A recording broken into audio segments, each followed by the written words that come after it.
Bienvenue sur Book Culture, votre destination incontournable pour les délices de la littérature audio. Ici, nous embrassons la magie des mots et les transformons en symphonies captivantes pour vos oreilles avides de découvertes. Chers auditeurs passionnés, que diriez-vous de vous embarquer dans une odyssée interactive ? Vous êtes les héros de notre histoire, les architectes de notre succès. Avec chaque commentaire, chaque like, vous nous donnez des ailes pour voler plus haut et toucher davantage de cœur. Lorsque vous vous immergerez dans des histoires qui prennent vie grâce à nos voix enchanteresses, prenez quelques instants pour exprimer votre enthousiasme, votre gratitude et vos pensées. Vos commentaires nourrissent notre âme créative et nous inspirent à atteindre de nouveaux sommets littéraires. Et n'oublions pas les pouces levés. Chaque like est comme un applaudissement qui résonne dans notre studio, nous rappelant que nos efforts sont appréciés et nous motivant à produire encore plus de merveilles audio pour votre plaisir. Alors, chers auditeurs, plongez dans l'univers envoûtant de Book Culture et laissez votre empreinte. Les mots ont le pouvoir de changer des vies et ensemble, nous pouvons créer une communauté où l'exploration littéraire est célébrée et soutenue. N'oubliez pas de vous abonner à notre chaîne pour ne manquer aucune de nos aventures littéraires audio. Nous avons hâte de partager avec vous les trésors qui sommeillent entre les pages de nos livres. Préparez-vous à vous perdre dans les récits les plus captivants, car chez Book Culture, chaque mot raconte une histoire extraordinaire. Bienvenue dans notre monde, bienvenue dans l'univers de Book Culture.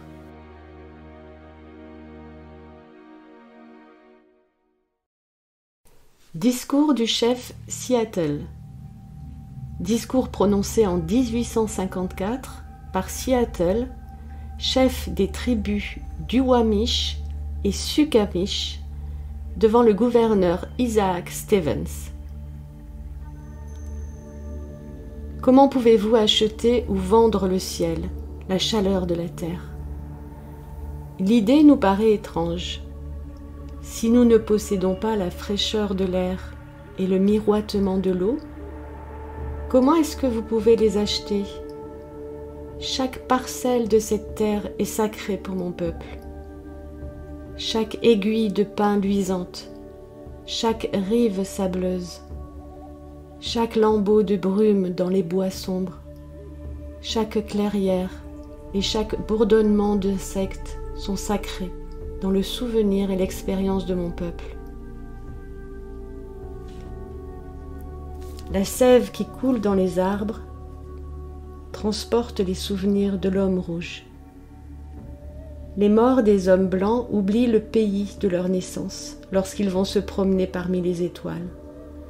Nos morts n'oublient jamais cette terre magnifique, car elle est la mère de l'homme rouge. Nous sommes une partie de la terre, et elle fait partie de nous. Les fleurs parfumées sont nos sœurs. Le cerf, le cheval, le grand aigle, ce sont nos frères. Les crêtes rocheuses, les sucs dans les prés, la chaleur du poney et l'homme, tous appartiennent à la même famille. Aussi, lorsque le grand chef à Washington envoie dire qu'il veut acheter notre terre, demande-t-il beaucoup de nous. Le grand chef envoie dire qu'il nous réservera un endroit de façon que nous puissions vivre confortablement entre nous. Il sera notre père et nous serons ses enfants. Nous considérerons donc votre offre d'acheter notre terre. Mais ce ne sera pas facile, car cette terre nous est sacrée. Cette eau scintillante qui coule dans les ruisseaux et les rivières n'est pas seulement de l'eau, mais le sang de nos ancêtres. Si nous vous vendons de la terre, vous devez vous rappeler qu'elle est sacrée et que chaque reflet spectral dans l'eau claire des lacs parle d'événements et de souvenirs de la vie de mon peuple. Le murmure de l'eau est la voix du père de mon père. Les rivières sont nos frères, elles étanchent notre soif. Les rivières portent nos canoës et nourrissent nos enfants. Si nous vous vendons notre terre, vous devez désormais vous rappeler et l'enseigner à vos enfants que les rivières sont nos frères et les vôtres, et vous devez désormais montrer pour les rivières la tendresse que vous montreriez pour un frère. Nous savons que l'homme blanc ne comprend pas nos mœurs. Une parcelle de terre ressemble pour lui à la suivante, car c'est un étranger qui arrive dans la nuit et prend à la terre ce dont il a besoin. La terre n'est pas son frère, mais son ennemi, et lorsqu'il l'a conquise, il va plus loin.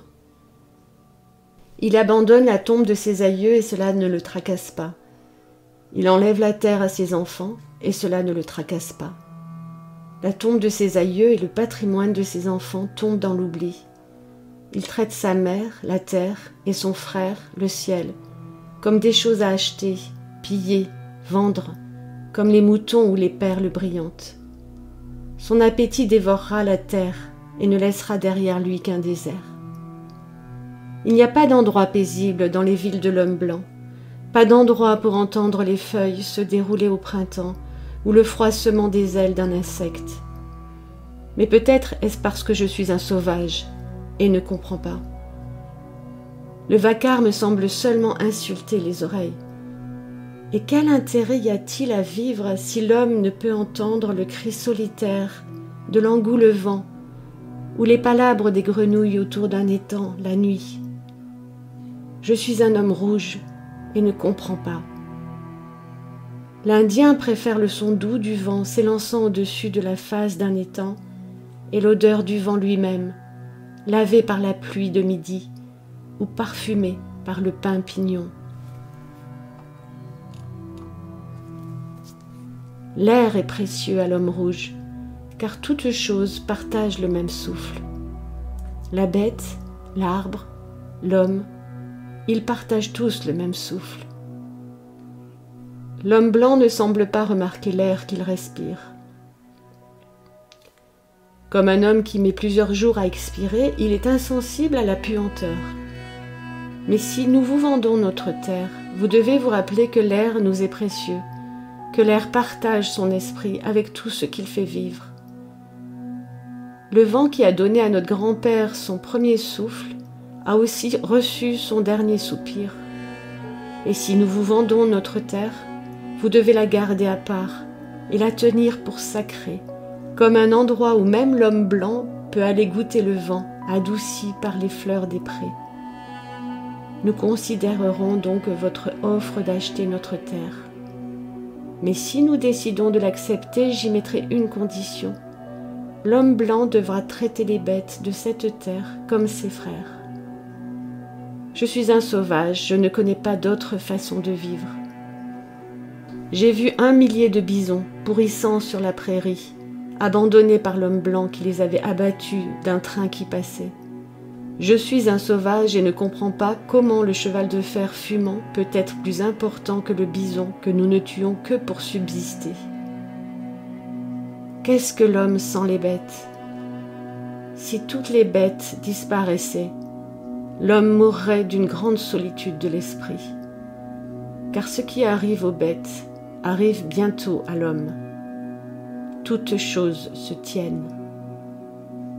Vous devez apprendre à vos enfants que le sol qu'ils foulent est fait des cendres de nos aïeux. Pour qu'ils respectent la terre, dites à vos enfants qu'elle est enrichie par les vies de notre race. Enseignez à vos enfants ce que nous avons enseigné aux autres, que la terre est notre mère. Tout ce qui arrive à la terre arrive aux fils de la terre. Si les hommes crachent sur le sol, ils crachent sur eux-mêmes. Nous savons au moins ceci, la terre n'appartient pas à l'homme. L'homme appartient à la terre. Cela, nous le savons. Toutes choses se tiennent comme le sang qui unit une même famille. Toutes choses se tiennent. Tout ce qui arrive à la terre arrive aux fils de la terre.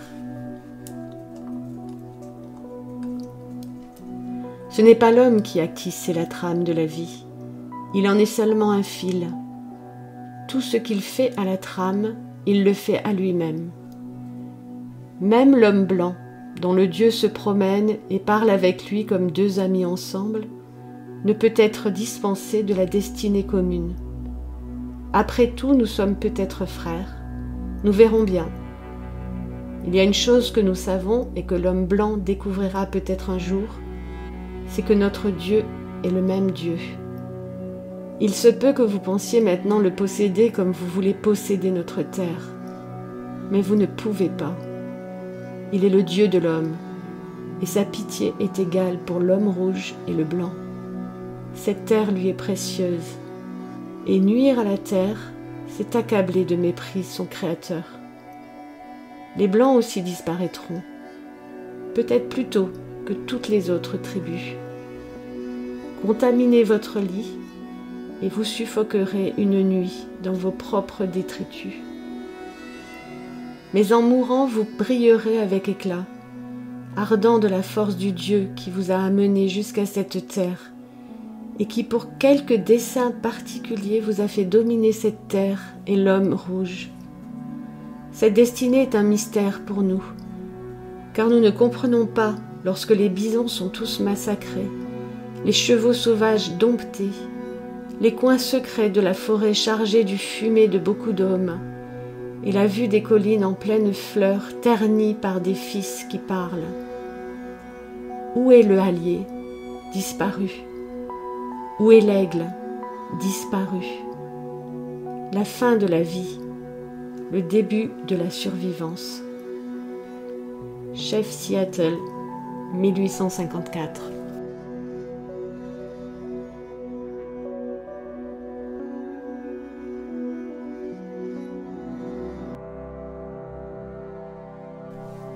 Chers auditeurs, au terme de ce voyage littéraire captivant, nous tenons à vous remercier du fond du cœur pour avoir choisi notre chaîne pour votre escapade audio.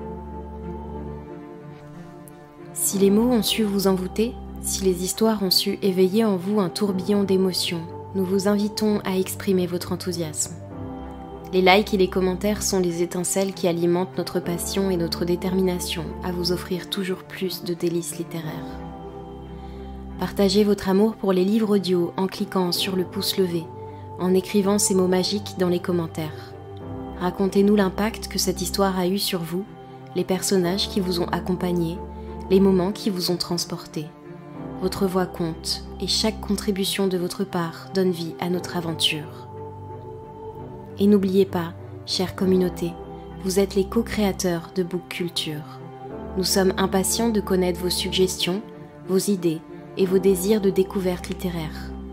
Laissez-nous des commentaires flamboyants remplis de titres qui vous ont marqué, d'auteurs qui vous ont envoûté. Ensemble, nous façonnerons un univers audio où les mots prennent vie en réponse à vos désirs ardents. Ensemble, propulsons Book Culture vers de nouveaux horizons.